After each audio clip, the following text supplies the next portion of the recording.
This is Gretchen from the Vintage Seagull. It is a rainy May day and I'm in our 1940s theme guest room and dressed kind of simple. I'm doing kind of an Ingrid Bergman makeup with a 1930s kind of outfit, and this video is going to kind of go a little backwards compared to most vintage YouTubers. They tend to talk about like kind of getting started with vintage, and I'm combining vintage with some elegance rules. These rules are kind of old money rules, and also like kind of what you do if you go to Europe now and you don't want to blend in as an American tourist. But I can see how these traits are mid 20th century as well. They could really work for vintage. And this video is more starting with kind of what to purge, what to think about getting rid of before you go vintage, so you can kind of put aside the pieces that don't really work, because you might have many modern pieces that work. This one is a modern shirt I got at Salvation Army years ago, so it's probably like a throwback to vintage.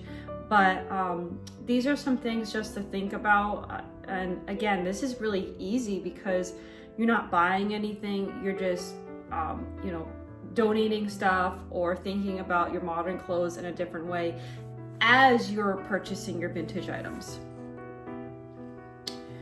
So some people who do vintage get rid of all their modern clothes, and some do it kind of part-time. And I was always curious of different people on YouTube who do that and do not. I have seen on some videos, people did say they donated their stuff a long time ago and they've been doing this full time for 5 years, things like that.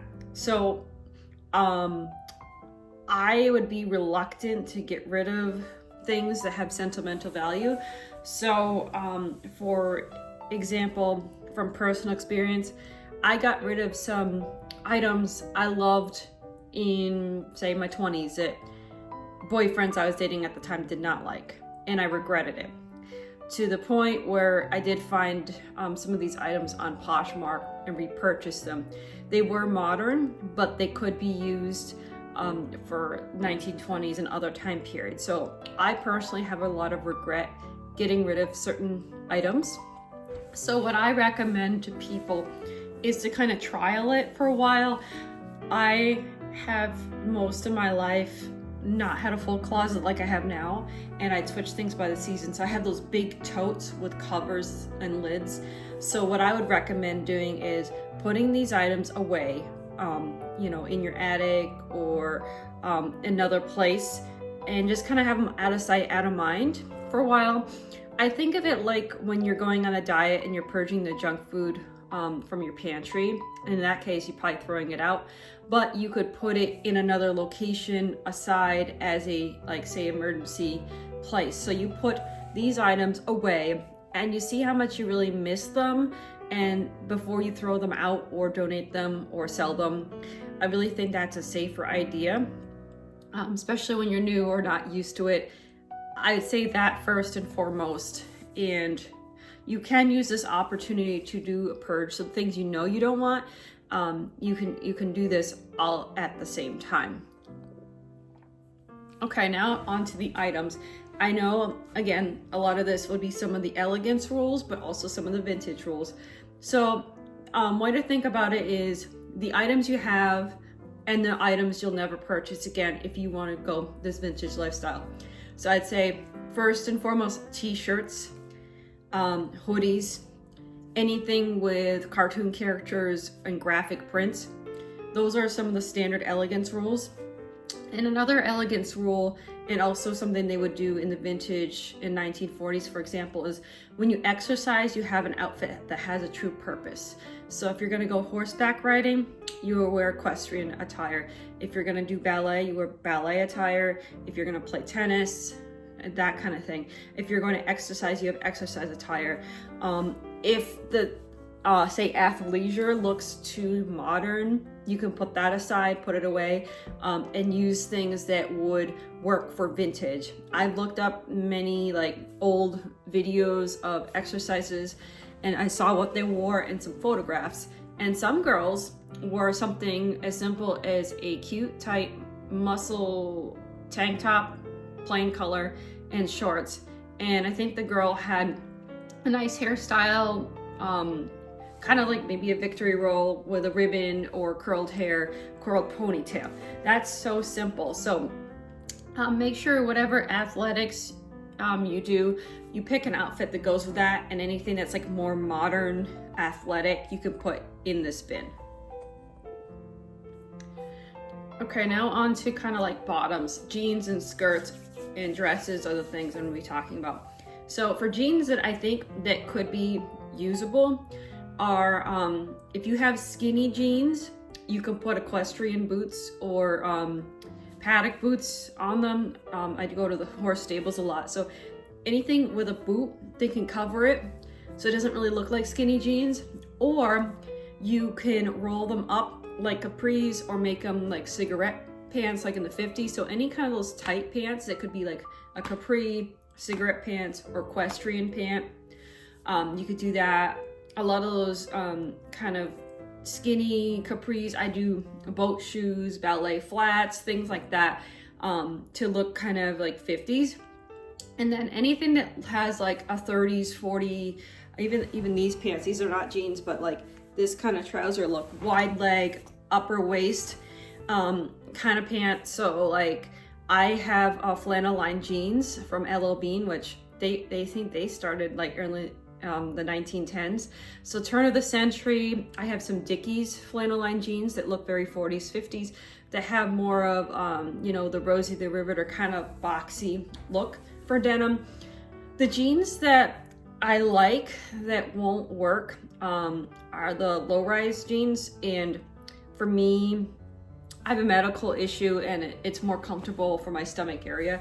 But like flare jeans, Y2K, that's more of a 70s look.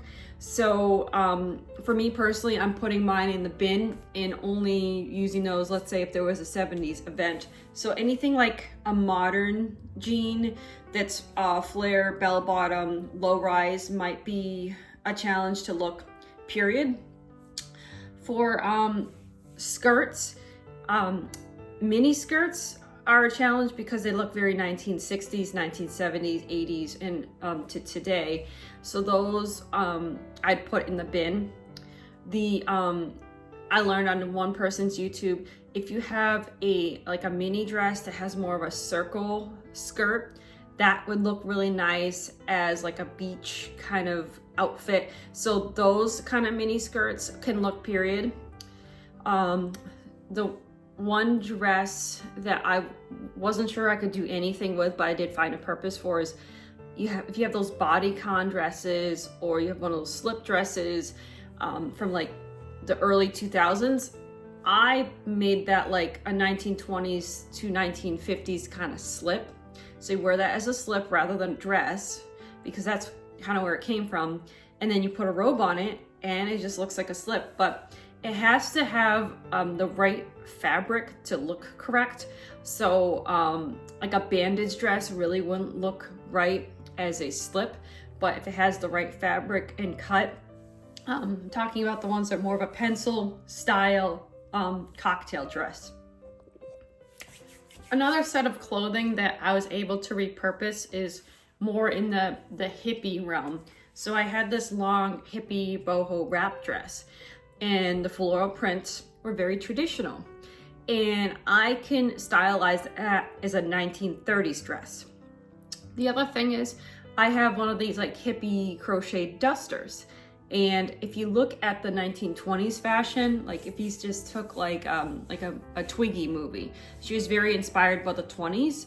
That kind of crochet duster is very similar to what they had in the 1920s, those sort of wrap kind of shawl things. So I could stylize that and make it look very 1920s. So if you go through your like hippie boho clothes, think about where it originally came from. Was it really started in the 60s, or did they get inspiration from the 20s or 30s or other time periods, or could it work in those time periods if you style the rest of the outfit that way?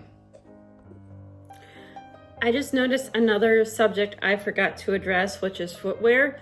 Again, this is more the athleisure kind of thing, and this goes with elegance rules, is if you pick sneakers that aren't like your modern Nikes, they kind of look 1980s. So if you pick ones that are like, I saw some online, they're like a solid light blue or teal or green, or even white, all white, Keds tennis shoe type of vintage look. Also, I think there's this brand, it's Swedish, it's called Traytorn. I have their sneakers, so a lot of times the Europeans in today's world will wear those. If they're sightseeing, it looks much more classy than the Nikes.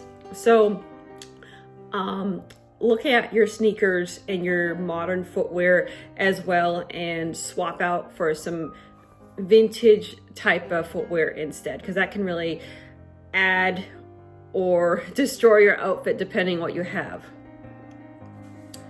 So other items that probably will not work are like, if you have like club wear, I have some from my early 20s, or certain items that are goth.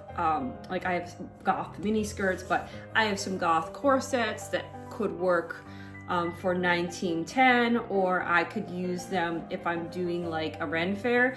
I'd still keep those. But there are some clothes that just are too modern that may not work.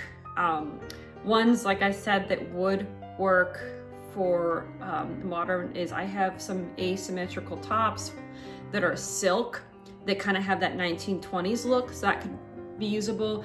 And I am basing this off of my wardrobe, so even when I wasn't vintage, when I get modern clothes, they would look very vintage inspired.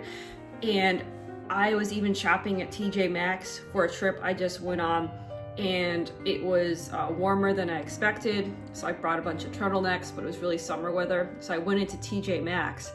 And the items I bought were, the person I was with had said, your vintage, your modern clothes even look vintage. Like this selections you pick, the cuts and the styles and the fashion look very much like that. So my normal clothes kind of look vintagey as well. So this would be, based on what you have already. So you could purge the stuff you don't like that's modern, or you could put it in the bin and do the trial.